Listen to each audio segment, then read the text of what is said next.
Hello, hello, and welcome to another Wellness Wednesday. As you know, every Wellness Wednesday we go live at 5. And today we are going to talk a little bit more about how you can get off or stop your dependence on antidepressants or SSRIs. Antidepressant medications go by names like sertraline or Zoloft, fluoxetine or Prozac, citalopram, Celexa, Lexapro, Paxil, Cymbalta. There's a number of them out there. Most of those medications work by blocking and recycling serotonin, which is a neurotransmitter in your brain. That means that your body, a lot of times, because you're recycling the serotonin you already have, your body may not signal to make more. So over time, we can see that your body produces less and less serotonin, which means you actually may need your medication adjusted or sometimes multiple medications to get that same effect. That's why antidepressants long-term are a very dangerous thing. It's a much better option to get multiple methods of dealing with mood disorders and depression and anxiety with a couple different methods. So number one, I always recommend that you're making sure that you're getting diet taken care of.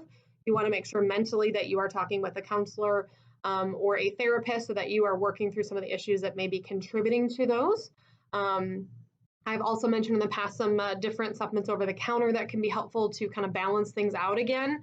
But I want to talk a little bit more about some other things that you can do or things that you may want to look into.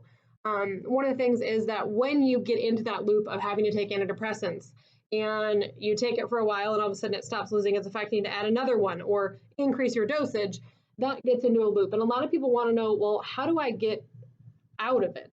So really when it comes down to it, you never want to stop a medication cold turkey, and you definitely want to make sure you're working with a doctor that prescribed that for you so that everybody works together, everybody's on the same page, making sure that we are not having issues as that comes about. I also want to go over some tips to support your body through that process if you are trying to get off of those so that you can actually help your body make more serotonin so that when you get off of that, you can work with your doctor to reduce those medications or possibly even get off those altogether.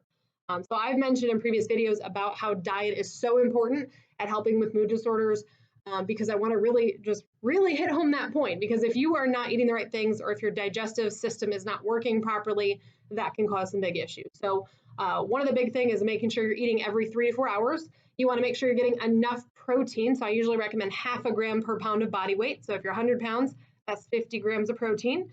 One really good way to do that is making sure every 3 to 4 hours you have one handful of protein. So a serving size is the size of your palm. So 2 eggs, 2 tablespoons of peanut butter, handful of mixed nuts, or about 4 ounces of beans, brown rice, fish, chicken, pork, protein powders, protein drinks, whatever you got's fine.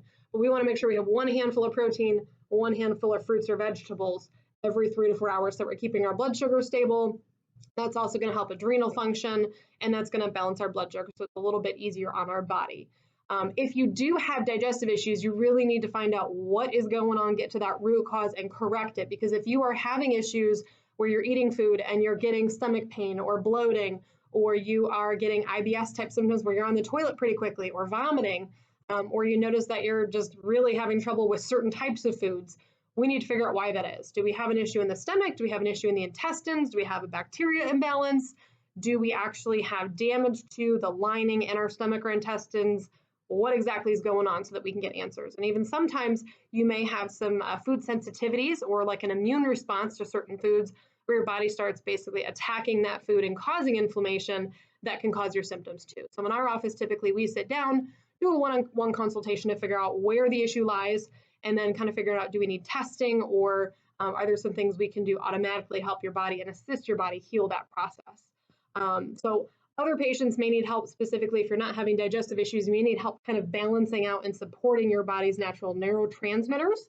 So some people need help with making sure their body is increasing serotonin.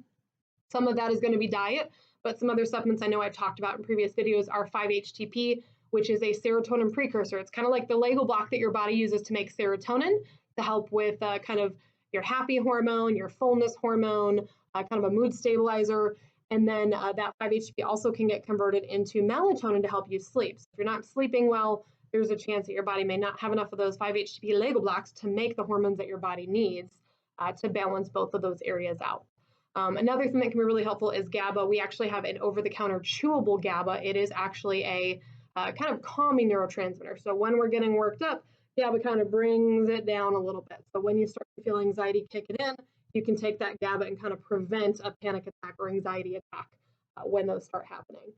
Another huge thing, like I mentioned in previous videos, is working with a counselor or therapist to go over not only how to manage stress, but also how to manage your reaction to certain situations so that you are not getting that fight or flight response kicking in, which is what typically can lead to some of that negative feedback loop that causes anxiety and depression, and also attention and focus issues. One of the things that I have really found helpful for me personally is if you do some research, depending on what you have going on in your past, or potentially some situations that may be an issue for you.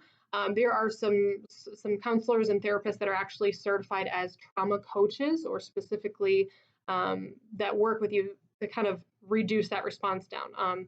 One of the ones that I really like, there's a couple on Instagram that I personally follow and love to learn more about. One is called Recollected Self. Another one is Healing Humanity 777. There's a few more, but really Not Your Average Therapist is another, but those are kind of the big ones that talk a little bit more about sometimes trauma that has happened in your previous either childhood or relationships, or sometimes even just how you were raised. It doesn't mean that you were beaten, it doesn't mean you have neglect, but sometimes certain behaviors we've learned, emotional processing, social interactions may not have been the best way for us to develop, or we may not know how to have healthy relationships or healthy responses to certain situations. So they talk a little bit more about how that works, as well as some steps you can take to kind of understand yourself a little bit more and really get to the root cause and ways that you can overcome some of those responses so that you're not getting that fight or flight response kicking in. I know I talk about stress quite a bit. There is a ton of information in previous videos about stress and how that affects your hormones and affects a lot of other systems. But like I said, for today, for those of you that are wanting to know more about how to get off antidepressants, definitely number one, don't quit cold turkey. Talk to your doctor about ways that you can reduce that. But you have to make sure that you have dietary changes. You have to make sure that you have already been working on getting your levels up so that as you reduce that SSRI or that antidepressant medication, your body is not going into a serious nosedive. You also want to make sure you do have coping mechanisms, because it will be a rough ride when you get off of that. You want to make sure you have things in your toolbox so that you can manage those situations without having to go back on the medication or increase that and kind of working against your goals. If you have any questions about some of the dietary changes or some of the like lab testing or digestive issues, that's definitely something we do in our office. Obviously, Freedom Chiropractic and Holistic Health, the holistic health portion of our office works more with functional medicine. So we can review labs, we can order labs, we can sit down going over just basic recommendations for nutrition, health, sleep, all of that to make sure you have a great basis and a lot of those tools in your toolbox to help you through that process. So if you have any questions, give our office a call, 309-689-6200, or go to our website, freedompeoria.org, and request an appointment. And we will see you next week, Wellness Wednesday. Every Wednesday, we go live at 5, so we'll see you next week. And don't forget to hit that subscribe button and ring the little bell so that you get notified when we have new videos. Sometimes I even post some videos up of the car shows and car events that we go to in the area, or if we're traveling a long time for those, or if we're doing projects on the cars at home, I like to do some videos and just share with you a little bit more about what I do outside the office. So make sure you check out some of those videos. Go ahead and scroll through our videos to see what we've got out there. Have a great day.